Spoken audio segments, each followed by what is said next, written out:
सममित सममित तथा विसममित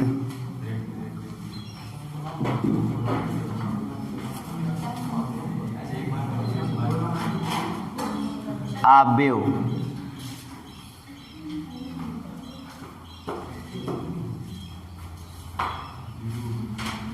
अभी होता है, अब भी होता है, अब भी होता है ना। अब यहाँ पे होगा सिमेट्रिक, इंग्लिश में क्या बोलते हैं, सिमेट्रिक।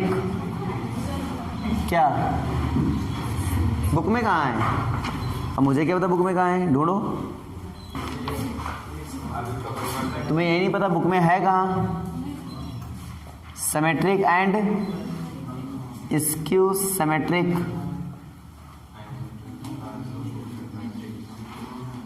मैट्रिक्स। चलो ध्यान दीजिए इधर। Symmetric and skew symmetric matrix में तुम्हें सबसे पहली चीज बात सिमेट्रिक की समझनी चाहिए।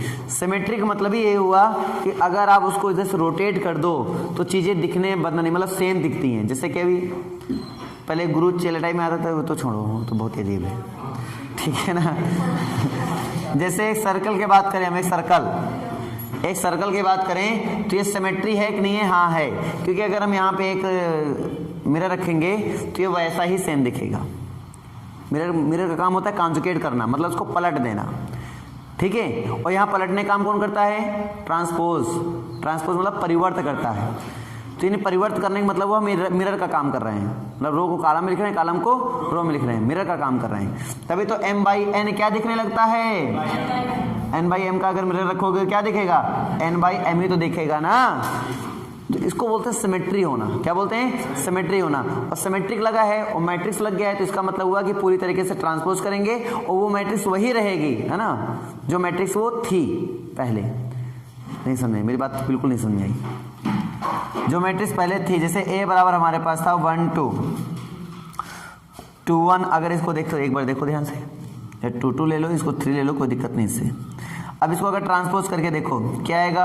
1 2 रो को कॉलम में लिखा और कॉलम को सेकंड रो को कॉलम में लिखा, कोई दिक्कत?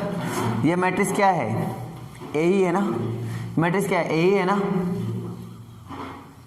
अभी भी नहीं बात समझ में आई? आ गई। यानी कि मैं पलट दूं और पलटने के बाद वो मैट्रिक्स का कोई परिवर्तन ना हो, मतलब वो मैट्रिक्स जो पहले थी वो बाद में भी रहे, वो कहलाता है सिमेट्रिक। क्या कहलाता है? सिमेट्रिक। पता है सिमेट्रिक है नहीं है? ये सिमेट्रिक है क्योंकि इसमें कोई परिवर्तन नहीं हुआ। तो सिमेट्रिक वही होती है जिसमें कोई परिवर्तन नहीं होता है। वो परिवर्तन तब, अब अगर तुम खुद सोचो, पहली चीज सोचो, अगर रो कॉलम डिफरेंट कर दिए जाएं, रो अलग हो और कॉलम अलग हो, जब उसको हम ट्रांसपोज करेंगे तो कभी क्या वो इक्वल हो सकता है? क्या नहीं हो सकता।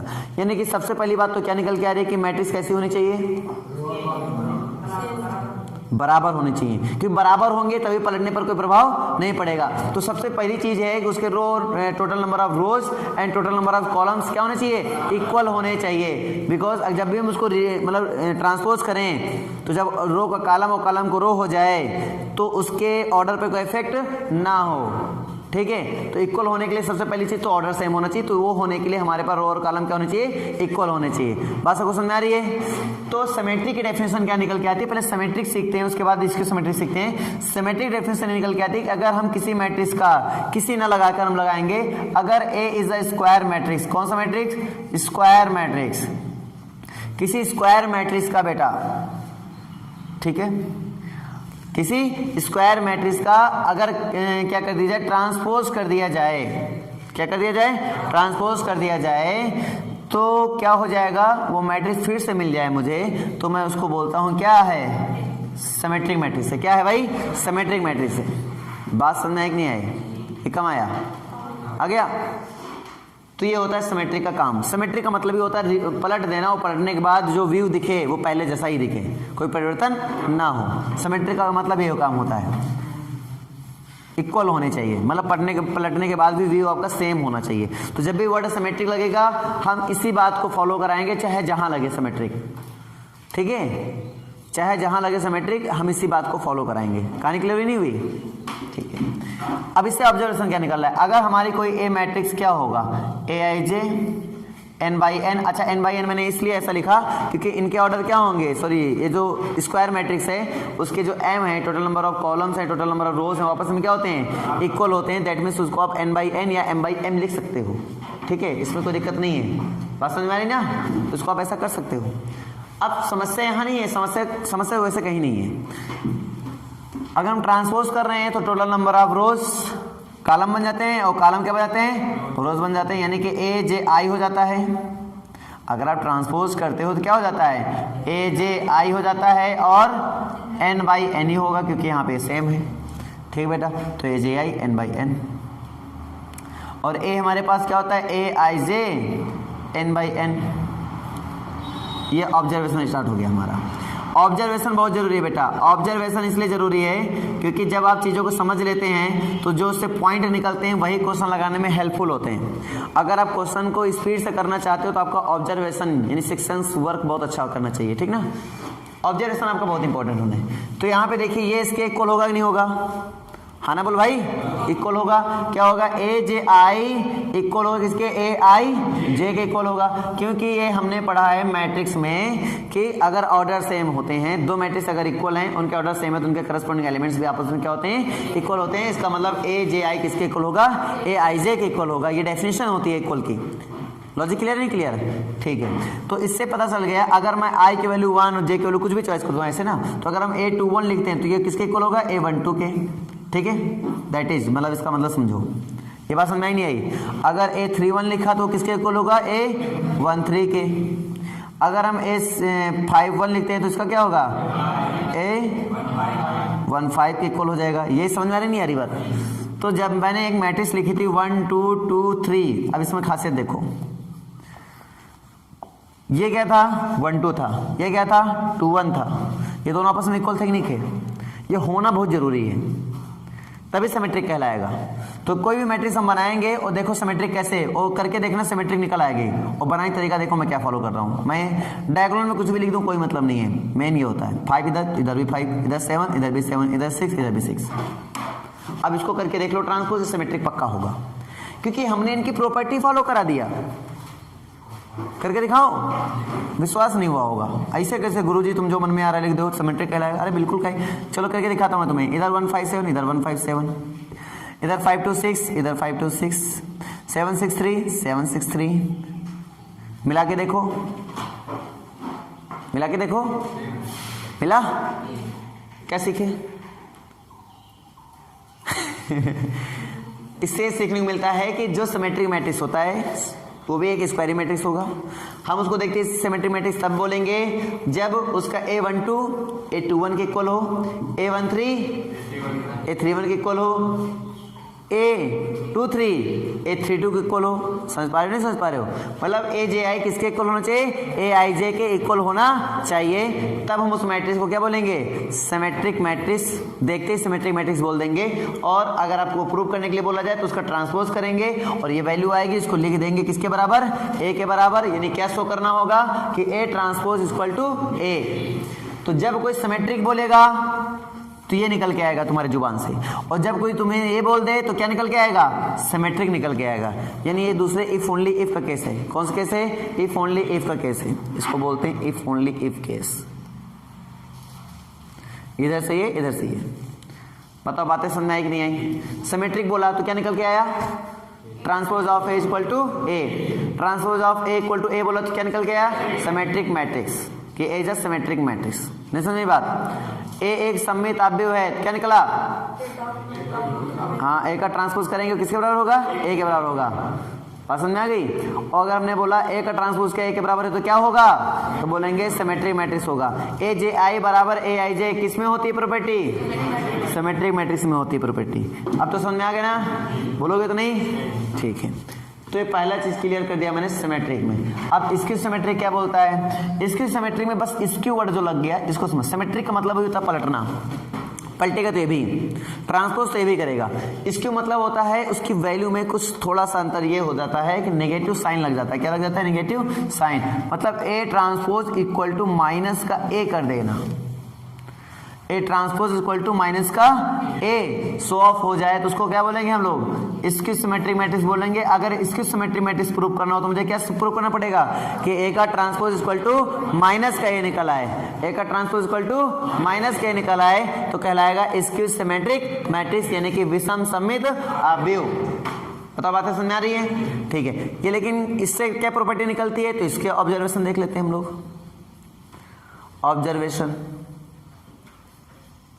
इसका पहला ऑब्जर्वेशन ये बनता है कि मान लीजिए हमारे पास ये, हमने बोला पहली बात रिवर्स कर रहे हो, इक्वल भी लिख रहे हो तो मतलब ऑर्डर तो सेम होने चाहिए, सॉरी ऑर्डर क्या, स्क्वायर मैट्रिक्स होना चाहिए। तो पहली बात तो सेम बोल देंगे कि ए जैस क्या बोलेंगे, स्क्वायर मैट्रिक्स। ये तो कंफर्म है कि ए हमारा जो होगा वो स्क्वायर मैट्रिक्स होगा। और सेम मान लो कि ए बराबर हमारे पास हो गया ए i j n by N की कोई मेरे पास क्या हो गई, मैट्रिक्स हो गई। बता समझ में नहीं आई? अब उसके बाद क्या निकल के आया, ट्रांसपोज करेंगे सर, तो ट्रांसपोज करेंगे तो आएगा तो यही ना बेटा, इसको उठा के रख दो तो ये हो जाएगा A j i n by n is equal to minus का, और ए की वैल्यू क्या रख देंगे, A i j n by n, minus से मल्टीप्लाई अंदर कर दो तो माइनस यहाँ अंदर आ जाएगा। यहाँ तक बात समझ में आई नहीं आई? दो मैट्रिक्स आपस में क्या है, इक्वल हैं। अगर कोई दो मैट्रिक्स आपस में इक्वल होती हैं तो उनके करस्पॉन्डिंग एलिमेंट्स भी आपस में क्या होते हैं, इक्वल होते हैं। इसका मतलब यहाँ से निकल के आ गया कि ए j I is equal to minus का ए आई जे। तो क्या ऑब्जर्वेशन निकला, दैट इज, इसका मतलब क्या निकला कि अगर a12 की बात करेंगे किसके इक्वल होगा, माइनस a21 के इक्वल होगा। तो यानी अब इन एलिमेंट में माइनस का अंतर होगा। अगर यहाँ प्लस का है तो यहाँ माइनस होगा, अगर यहाँ माइनस हो तो यहाँ क्या होगा, प्लस का होगा। ये डिफरेंस होगा। बात समझ पा रहे हो, समझ पा रहे हो? तो ये माइनस कर दिया हमने, या माइनस कर दिया हमने, और यहाँ माइनस कर दिया, तो अभी हमारा, अभी ये इसकी सिमेट्री बन गया। अभी कहाँ बना, अभी तो ऑब्जर्वेशन, अभी ऑब्जर्वेशन कर रहे हैं हम लोग।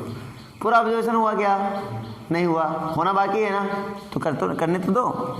ये हुआ a31 की बात करेंगे तो माइनस a13 के बाद इक्वल होगा। चलो इस टाइप से ही चलेगा तो समझ आ गया। अगर मैं सेम ले लूँ तो माइनस ए आई हो जाएगा, नहीं हो जाएगा, है ना? सेम मतलब a11, a12, a13, a21, a22, a23 इस तरह से ले लिया जाए तो ये ऐसा हो जाए, नहीं हो जाएगा? पहले तो हो जाएगा, नहीं आना बोल भाई, हो जाएगा। अगर हम बात करते हैं आगे इसमें तो यहाँ से ये हो जाएगा, माइनस इधर आएगा प्लस में, तो हो जाएगा 2ai इक्वल टू 0 और ai इक्वल टू 0। ai मतलब होता है डायगोनल एंट्रीज, ठीक है? विकर्ण अवयव में जो विकर्ण अवयव होते हैं उनकी बात कर रहा हूँ। तो विकर्ण अवयव सदैव क्या होते हैं बेटा, शून्य होते हैं, सदैव शून्य होते हैं। समझ पा रहे हो? मतलब ये यहाँ 1 1 है, यहाँ क्या होना चाहिए, 0। ये यहाँ क्या होना चाहिए, 0। यहाँ क्या होना चाहिए, 0 होना चाहिए था। अब हुआ ये विषम सममित अवयव।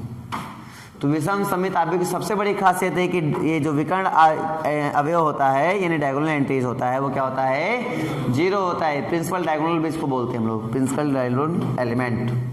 पता सबको समझ में आया? सारा ऑब्जर्वेशन समझ में आया? नोट करना चाहते हो नोट कर लो, क्योंकि बुक में इतना एक्सप्लेनेशन मिलेगा नहीं है ना, नोट कर लो। मिल जाएगा, ढूंढने से मिलेगा, मिलेगा क्यों नहीं मिलेगा। अब इसका करके देख लो ट्रांसपोज, तुरंत माइनस कॉमन लेने के बाद ही ए के बराबर होगा, यानी ये फॉलो पक्का करेगा ये वाला, क्योंकि मैंने ऑब्जर्वेशन से जो निकाले वो फॉलो करा दिया।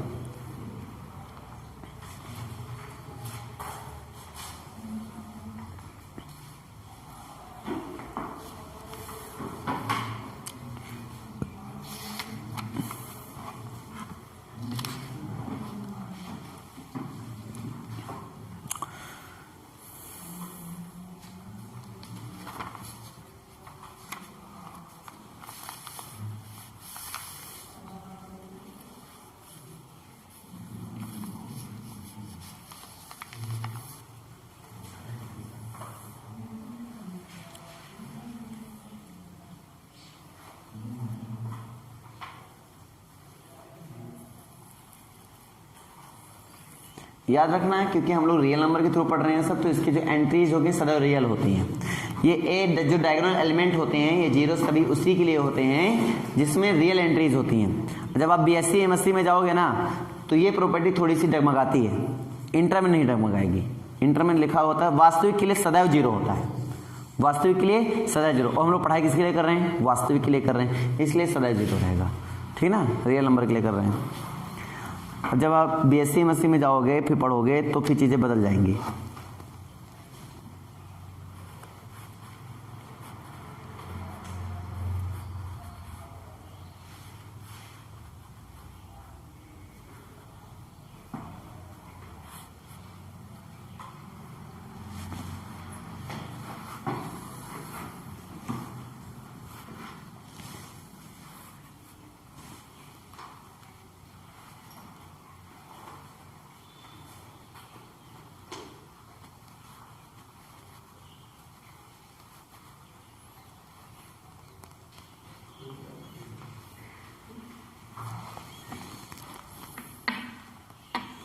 हो गया भाई, इसका फर्स्ट थ्योरम है, थ्योरम नंबर फर्स्ट, ठीक है, रब कर दो ये।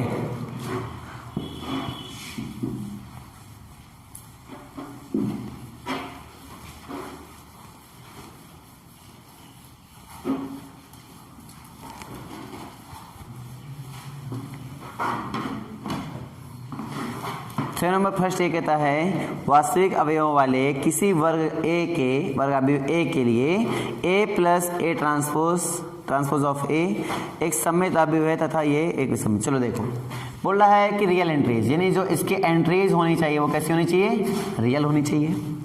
तो बोल रहा है ए कोई वर्ग अवयव है, स्क्वायर मैट्रिक्स है, ये एक कोई स्क्वायर मैट्रिक्स है, ठीक है। तो मुझसे क्वेश्चन कह रहा है कि ए प्लस ए ट्रांसपोज ये एक सिमेट्रिक मैट्रिक्स हो जाए, ठीक है, और ए माइनस ए ट्रांसपोज क्या हो जाए, स्क्यू सिमेट्रिक मैट्रिक्स हो जाए। ये मुझे शो करने के लिए बोल रहा है, सिद्ध करने के लिए बोल रहा है। थ्योरम है, थ्योरम है तो सिद्ध ही करना पड़ेगा, बस नहीं समझे, होता है मतलब तुम्हें सिद्ध करना पड़ेगा। तो कैसे सिद्ध करेंगे, चलो नाम दे देते हैं। यहाँ तक सबको समझ में आएगा, कोई दिक्कत तो है नहीं।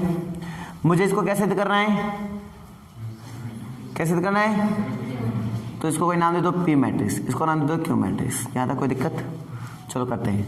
पी नाम दे दो या ए बी सी डी में कुछ और नाम दे देना, इसको बी नाम दे दो, इसको सी नाम दे दो, क्या दिक्कत है ना, इससे कोई दिक्कत नहीं है। तो मुझे पहली बात तो इसको प्रूफ समझते हैं। पहली बात क्या गिवन है कि A is a square matrix, मतलब इससे कोई दिक्कत नहीं है कि ए इक्वल टू हमारा दिया गया ए i j n by N, ये मान लो तो मतलब स्क्वायर ही माना जाएगा। कोई दिक्कत किसी को कि नहीं समझ में आया, आ गया ना भाई, ठीक है। अब बी इक्वल टू यहाँ पे ध्यान देना, बी इक्वल टू क्या हो सकता है, तो बी इक्वल टू यहाँ से हो सकता है कि ए प्लस ए ट्रांसपोज। इसको प्रूव क्या करना चाहते हो, सिमेट्रिक्स प्रूव करना चाहते हो। किसी को सिमेट्रिक प्रूव करना है तो हमने क्या बताया था, क्या होना चाहिए, A transpose of A equal to A. तो ये होगा, यानी इसका ट्रांसपोज करें तो यही मैट्रिक्स फिर से आ जाए, बी मैट्रिक्स फिर से आ जाए। तो देखते हैं, तो बी का ट्रांसपोज इक्वल टू क्या हो जाएगा, देखो तो हो जाएगा ए प्लस ए ट्रांसपोज का होल ट्रांसपोज हो जाएगा। कहीं समझ नहीं आया। अब तुम एक फॉर्मूला जानते हो, मैंने फॉर्मूला बताया था, ए प्लस बी का whole transpose equal to transpose of A plus transpose of B, ये बताया था। इस नियम के अनुसार ये क्या हो जाएगा, transpose of A plus transpose of A, ये तो बनेगा ना, ठीक है। अब यहां से कहानी को समझिए, और हमने बताया था अगर किसी का अगर दो बार ट्रांसपोज हो जाए तो क्या आ जाता है, वही मैट्रिक्स फिर से आ जाता है, याद आया। तो ये मैंने बताया था, तो हो जाएगा ए ट्रांसपोज प्लस ए आ जाएगा। और इसको एक्चुअल में बोलते हैं क्या बेटा, इसको एक्चुअल में क्या बोलते हैं, बी। तो ये हो जाएगा बी के इक्वल, हमने बी का ट्रांसपोज किया और निकल आया बी, तो क्या ये सिमेट्रिक मैट्रिक्स कहलाएगा, पक्का याद आया। हमने क्या बोला था, ये बोलेंगे तो वो निकलेगा, वो बोलेंगे तो ये निकलेगा, ठीक है। तो ये बोल दिया, इसका मतलब हमने कह दिया कि बी हमारा क्या होगा, सिमेट्रिक मैट्रिक्स होगा, बात खत्म, कोई दिक्कत किसी को। अब बात करनी है मुझे इसकी सिमेट्रिक मैट्रिक्स यानी विषम सममित आप भी बात करनी है। ये भी बहुत ही आसान है, उतना आसान ये भी है जितना आसान ये है, उतना आसान ये भी है जितना आसान ये है। तो इसको कैसे करेंगे, ध्यान दीजिए। सी का ट्रांसपोज करना है, ए माइनस ए ट्रांसपोज हो गया, अब होल ट्रांसपोज हो गया। यहाँ तक कहानी समझ में आ गई। चाहे प्लस और माइनस प्रॉपर्टी सेम वैसी ब्रेक होती है जैसे इसमें हुआ, तो ये हो जाएगा माइनस का ट्रांसपोज का होल ट्रांसपोज। यहाँ तक कोई दिक्कत, ठीक है। इसको बोल देंगे ए ट्रांसपोज, इसको बोल देंगे ए माइनस का, सॉरी माइनस का ए आ जाएगा। यहाँ तक तो दिक्कत होगी नहीं। अब इसमें सी लिखने के लिए हमें क्या करना पड़ेगा, इसको सी लिखने के लिए, सी हमारा ऐसा लिखा हुआ है, इसको ऐसा लिखने के लिए हमें क्या करना पड़ेगा, माइनस कॉमन लेना पड़ेगा। तो माइनस क्या ले लेंगे हम इसमें, कॉमन, क्या बनेगा, ए माइनस ट्रांसपोज ऑफ ए, और ये किसकी वैल्यू हो जाएगी बेटा, सी की हो जाएगी, इसलिए इसको लिखेंगे माइनस का सी। तो बताओ transpose of C equal to minus C. Proof हुआ नहीं हुआ? और जब ये प्रूफ हो गया तो सी को मैं क्या बोल सकता हूँ, इसकी सिमेट्रिक मैट्रिक्स बोल सकता हूँ। चलो ठीक है, नोट कर लो। ये थ्योरम सबको समझ में आ गई? ठीक है, एक थ्योरम और बता दें, उसके बाद क्वेश्चन बेटा कल चलेंगे, क्योंकि इस लेक्चर में तुम्हारा क्वेश्चन तो हो नहीं पाएगा। हाँ, क्वेश्चन गारंटी के साथ अगर तुम लगाने बैठ गए घर में, तो गारंटी के साथ क्वेश्चन धड़ाधड़ करके लगेंगे, मतलब ब्रेक उसमें होगा ही नहीं, इतनी तेजी के साथ लगेंगे। मैं क्वेश्चन बता भी दूंगा ताकि सारे क्वेश्चन लग जाएंगे। आप इसके एक्सरसाइज सॉल्व करना, गारंटी ले सकता हूँ मैं इसकी कि एक भी क्वेश्चन फंसेगा नहीं, ठीक है। लेकिन शर्त यह है कि जितना मैंने पढ़ा दिया वो तुम्हें तैयार, मतलब अच्छे से तैयार हो, ठीक ना, एक भी क्वेश्चन नहीं फंसेगा। चलो फिलहाल के लिए एक अगला थ्योरम हो लेते हैं। किसी वर्ग आव्यूह को, इन्होंने बोला किसी वर्ग आव्यूह को हमें तोड़ना है सममित और विसम्मित के योग में, ठीक है ना। तो कैसे, देखो इन्होंने बोला कि A is a square matrix, ए कोई स्क्वायर मैट्रिक्स मतलब ए i j N Y N के फॉर्म में है ये। इन्होंने कहा इसको तोड़ दो, किसके फॉर्म में, एक सिमेट्रिक मैट्रिक्स हो प्लस दूसरा इसकी सिमेट्रिक मैट्रिक्स के फॉर्म में तोड़ो, और अगर हम उनको ऐड करते तो स्क्वायर मैट्रिक्स बनेगा। यानी कोई भी स्क्वायर मैट्रिक्स उठा लो, कोई भी मैट्रिक्स उठा लो, कोई भी दुनिया का कोई भी मैट्रिक्स आप उठा के रख दो, उसका सिमेट्रिक करें हम, उसका इसकी सिमेट्रिक भी निकालें। यानी उस स्क्वायर मैट्रिक्स का सिमेट्रिक मैट्रिक्स कैसे बनाओगे और उस स्क्वायर मैट्रिक्स का इसको सिमेट्रिक मैट्रिक्स कैसे बनाओगे, इस पर हम बात कर रहे हैं। तो किसी भी वर्ग आव्यूह का सिमेट्रिक मैट्रिक्स कैसे निकालते हैं, इसकी सिमेट्रिक मैट्रिक्स कैसे निकालते हैं, वो निकालने के फॉर्मूले भी इधर निकल के चले आएंगे। तो ए इज अ स्क्वायर मैट्रिक्स, तो हमें कुछ ऐसा करना है कि ए ही बना रहे। तो हम ए में अगर 2 से गुणा 2 से भाग कर दें बेटा, कोई दिक्कत आएगी क्या? अगर हम इसको आधा प्लस आधा लिख दें, कोई दिक्कत आएगी क्या? क्या ऐसा लिख सकते हैं? नहीं लिख सकते हैं। और अगर मैं इसमें ये जोड़ दूं, घटा दूं, तो बताना कोई दिक्कत हो तो, कोई परिवर्तन आ जाए बताना। क्या कोई परिवर्तन आया स्टेटमेंट में? हमने आधा प्लस आधा किया और आधा ट्रांसपोज हमने ऐड कर दिया, और 1/2 ए प्लस ए ट्रांसपोज और plus 1/2 A minus A transpose. पता इतना लिख सकते हैं, नहीं लिख सकते हैं? अभी इसको हमने सिद्ध किया है क्या होता है, सिमेट्रिक, और इसको हमने सिद्ध किया है क्या होता है, इसकी सिमेट्रिक। प्रूफ हुआ नहीं हुआ? तो ये सिमेट्रिक हो गया, इसको पी नाम दिया तो पी इक्वल टू बन गया ये, ठीक है। और भाई ये क्यू बन गया तो ये क्यू बन गया। प्रूफ सेम ऐसे होगा। पी को अगर सिद्ध करने के बाद कैसे सिद्ध करना पड़ेगा तुम लोग को, तो जैसे अभी मैंने सिद्ध किया था सेम वैसे सिद्ध करेंगे। कर पाओगे नहीं कर पाओगे? कर पाओगे ना भाई। 1/2 से कोई मतलब नहीं है, तो हमें इससे मतलब होता है। इसको तभी सिद्ध किया ना मैंने, सेम वैसे सिद्ध करना। मैं कल कॉपी आप लोग के देखूंगा, सेम सिद्ध करके लाना, ठीक है। तो ए इक्वल टू प्रूफ हुआ कि नहीं हुआ? क्या हमने इसको कुछ अलग से लिखा था? यानी इसको हम अगर हम ऐड कर रहे हैं तो वही आ रहा है, नहीं आ रहा है, इसीलिए ऐसा लिखा गया। बात सबको समझ में आई? तो बताओ वेयर पी इक्वल टू क्या बना, वेयर पी इक्वल टू क्या बना, 1/2 ए प्लस ट्रांसपोज ऑफ ए, और क्यू इक्वल टू क्या बना बेटा, 1/2 ए माइनस ट्रांसपोज ऑफ ए। बातें समझ में आई कि नहीं आई? आ गई, ठीक है। अब यहाँ से अगला जो सिचुएशन निकल के आता है, जो अगला पॉइंट निकल के आता है, वो क्या होता है इसको समझिए, ठीक है।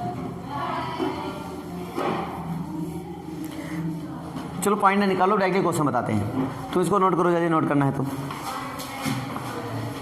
बाकी सेम वैसे प्रूफ होगा। एक क्वेश्चन बताऊंगा स्पीड से थोड़ा सा, उसके बाद घर में बाकी दम लगाते रहना, ठीक है।